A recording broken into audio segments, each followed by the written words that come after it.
The United States is the most refrigerated country in the world. We have more than 100 million cubic meters of thermal control. That means nothing to me, but once I did the math, and it is actually not so much smaller than the Arctic. So basically, we've built a third pole for our food to live in, which is incredible.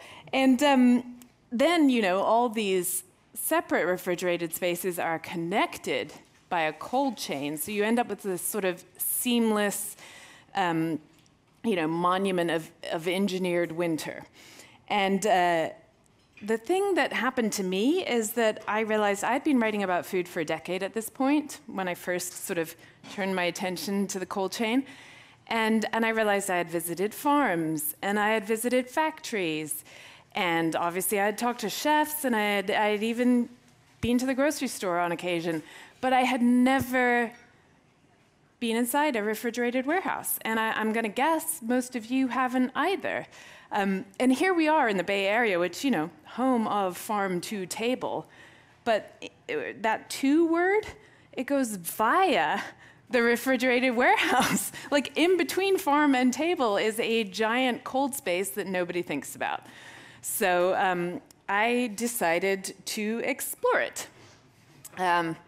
And first of all, I partnered with the Center for Land Use Interpretation, which those of you who haven't heard of it, you are in for a treat when you Google it later. But we mapped the American cryosphere. And then I still wasn't done. So then I wrote a piece for the New York Times Magazine that took me to China to explore their artificial cryosphere. And then I still wasn't done.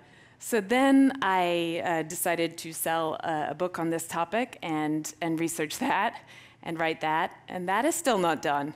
But that's a whole other story. But yeah, so I have gone deep into this artificial cryosphere, and my goal tonight is let's go on a quick spin through this space, past, present, future, so I hope you wrapped up warmly. We are stepping inside. And I want to start this thing right with a banquet. This, in its time, was the most talked about meal in the United States.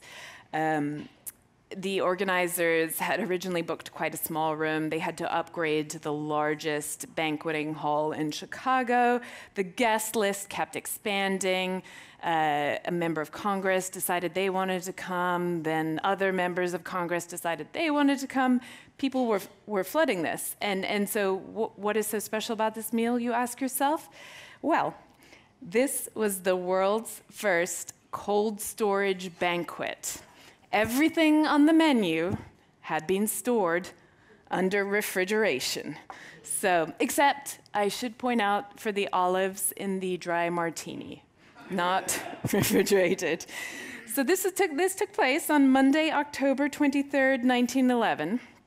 There's 1,000 people in the room, white linen, full table service, the crystal out. The result was 2 hours of what industry journal The Egg Reporter called unalloyed pleasure. And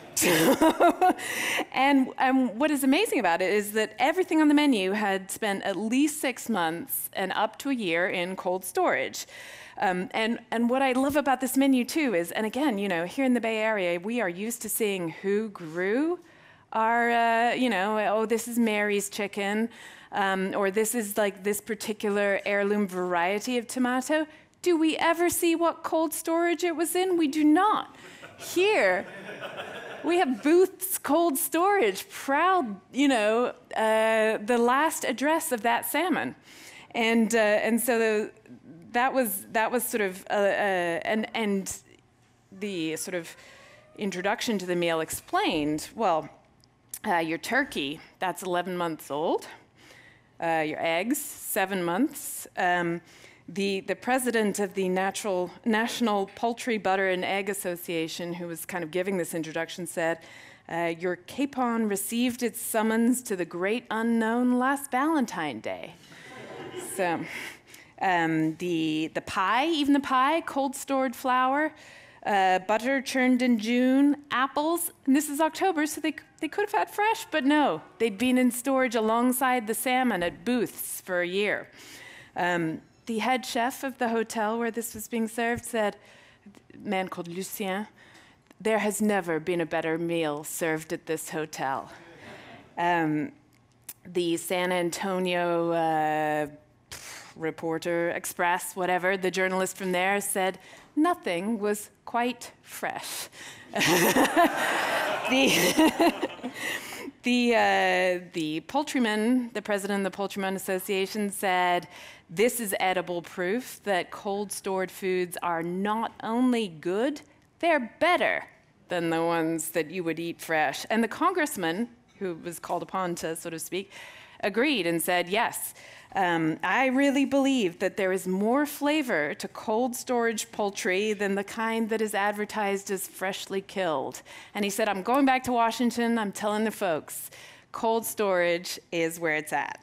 So this kind of lunch became a national trend. So LA held the next one, then there was one in Detroit, there was one in Philly. 2 years later, there was another one in Chicago with literally thousands of people and a special 3-page souvenir brochure with not only where the food had been stored, but also the temperature and relative humidity of where it had been stored. So it became a trend.